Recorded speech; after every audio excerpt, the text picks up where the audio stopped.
We are all getting jawboned. You're getting jawboned. I'm getting jawboned. We've all been the victims, whether directly or more likely indirectly, of something called jawboning. What am I talking about? Well, picture this. The government, could be federal, could be state, without passing a single law, leans on social media giants to silence pro-gun voices. No legislation, no public vote. Why deal with the mess if you don't have to? Just good old-fashioned backroom pressure to turn platforms like Facebook, as well as formerly Twitter, into anti-gun echo chambers. This, my friends, is government jawboning, and it's a direct assault on your Second Amendment rights as well as free speech. Today, we're diving into how the feds and state officials have strong-armed social media to suppress gun advocacy using cases like the Supreme Court NRA versus Vullo, as well as Armslist versus Facebook as our battleground. So buckle up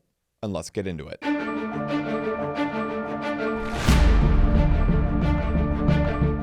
Jawboning. Jawboning is when the government doesn't outright censor speech, but twists the arm of private companies to do it for them. Think of a mob boss suggesting that you close your shop, with a goon looming behind him. The threat's implied, but the message is clear.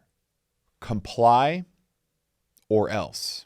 In the digital age, social media platforms are the town square, and pro-gun voices, whether hunters, sports shooters, Second Amendment advocates like myself and many others, or just ordinary folks, are defending their right to self-defense on these public platforms, are getting kicked out. Why? Because anti-gun politicians know they can't ban guns or speech directly, so they pressure tech giants to deplatform Second Amendment advocates. Let's start with NRA versus Vullo. So this was a 2024 Supreme Court case that we covered, of course, here on this channel that should serve as a wake-up call. So what happened? The National Rifle Association, the NRA, of course, was targeted by New York's financial regulator, Maria Vullo, after the 2018 Parkland shooting. Vullo had some legitimate reasons to investigate the NRA's Carry Guard insurance product. That was their then competitor to like the USCCA or one of these other groups, CCW Shield, the self-defense liability insurance, right? That was the NRA's competition version. And they found out that it broke some state laws. But the NRA said Vullo then went rogue and used her power to blacklist them for their pro-gun advocacy. What did she do? Well, she sent letters to banks and insurers urging them to ditch gun groups, and also met privately with executives, strongly hinting, because of the implication. Okay. That she'd go easy on their unrelated violations if only they cut ties with the NRA. Sound like a shakedown? If you say yes, then congratulations. The Supreme Court agrees with you. In a unanimous 9-0 ruling with the majority decision delivered by left-wing Judge Justice Sotomayor, she wrote that the NRA plausibly alleged that the First Amendment was indeed violated. The court leaned on a case called Bantam Books versus Sullivan from 1963, where a state commission pressured book distributors to drop objectionable titles by threatening prosecution. The same deal basically happened here. Vullo's guidance wasn't just advice. It was an implication. Because of the implication. It was a veiled threat to punish companies unless they shunned the NRA. The court sent the case back to trial, saying regulators can't use their authority to silence speech, even if it's pro-gun speech that makes anti-gun elites squirm. This is jawboning in action. The government didn't ban the NRA's speech, but tried to choke its ability to operate by scaring off its partners. Please excuse this brief interruption to support our sponsor. Our sponsor today is my law firm. We've got over 50 employees, over 30 attorneys, all over the state of Wisconsin. We are here in the state of Wisconsin. We handle criminal defense, divorce, and we also have estate planning. Different wings of the firm do different things to make sure that you always get the best attorney at a price point that you can afford. And if you're enjoying this and other educational legal content that I've done, well, thank you for joining me, number one. But number two, please consider dropping a 5-star review. You can find posts breakdown that will be linked to different Google platforms. You can check out some of the details below. I appreciate you sticking around. Don't miss the quote of the day at the end of the video. Now back to the show. Okay, so that's a little bit of old news. Let's talk about some new news. We all know that there can be tremendous issues as far as being zucked and all that kind of stuff on Facebook and other social media platforms. You share some sort of meme, you post some sort of statistic, and lo and behold, it gets deleted, you get censored, you wind up in Facebook jail for some stint of time. If you haven't had this happen to you, you just aren't trying hard enough, and that's really saying something because bluntly, it doesn't really take much trying. Here's a meme that I got zucked over a while back. It's up on the screen right now, so if you're driving, you can save this, take a look at it later. It's simply comparing the Gun Control Hall of Fame, some of the leaders across history in gun control. And of course, we all know this worked out absolutely great for all the citizens of these countries, as well as many of the surrounding countries, right? Well, I got zucked, the meme got taken down, and I got a warning on it. But what if I told you that maybe this isn't entirely Facebook's fault? Let's take a look really quickly, and I'll deep dive this case more if people want. If that's what you want, be sure to click like on this video and also post in the comment section down below.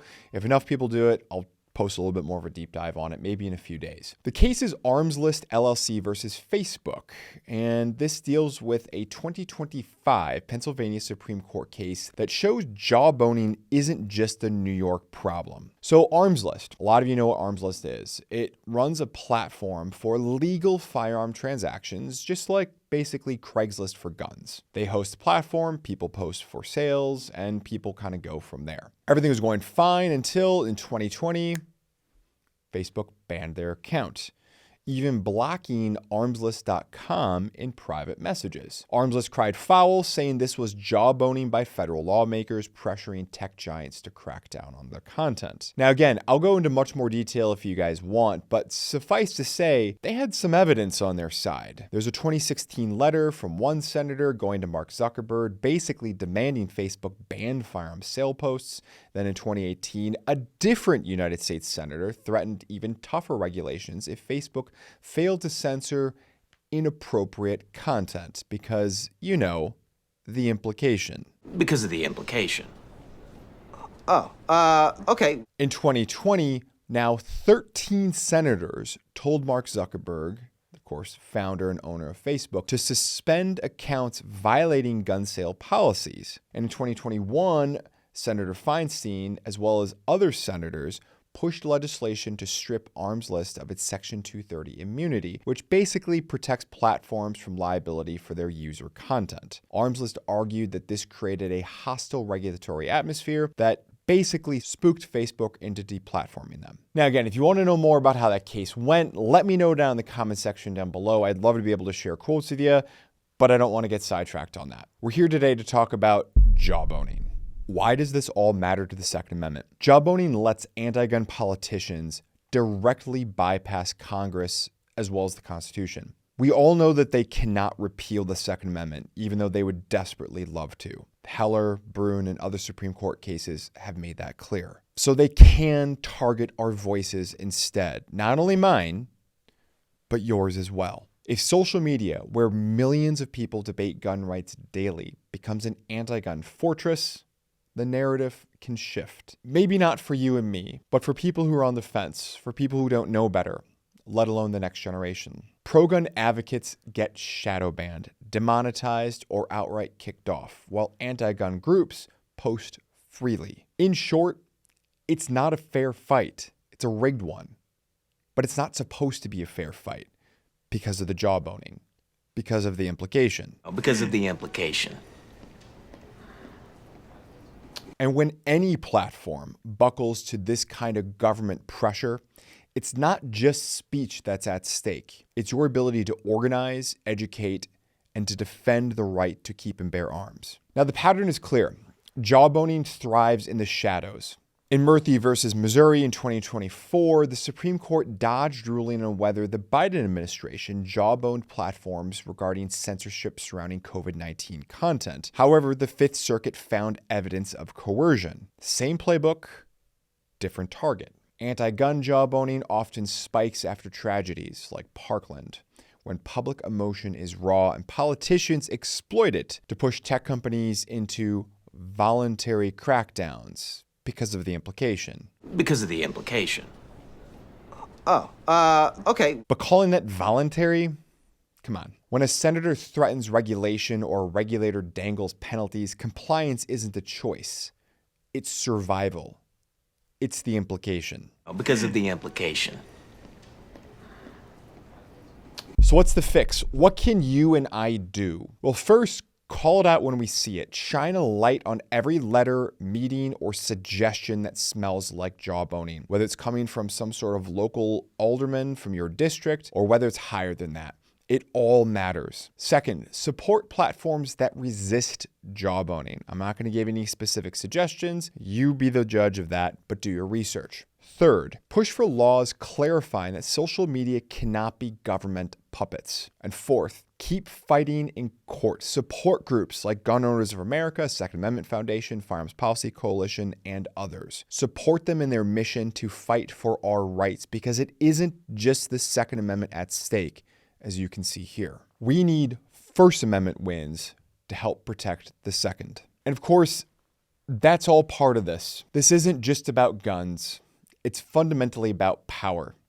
And that's fundamentally what many of our amendments are about. If the government can jawbone tech giants to silence pro-gun voices, they can target any cause, whether that's hunting rights, free markets, free speech, religion, you name it. The Second Amendment, you see, isn't just about firearms. It's about freedom versus tyranny. When social media becomes a government mouthpiece, that freedom erodes. So stay loud, stay vigilant, and never let them mute your right to defend your rights. Our quote of the day, thank you for making this far, comes from none other than Voltaire, who said, quote, "I disapprove of what you say, but I will defend to the death your right to say it." Be sure to hit that like button. I look forward to, as always, seeing your comments down in the discussion below, and I'll see you in the next one. Thanks for sticking around to the end of the video. If you enjoyed this one, please feel free to check out some of our other great content, and we'll see you in the next one.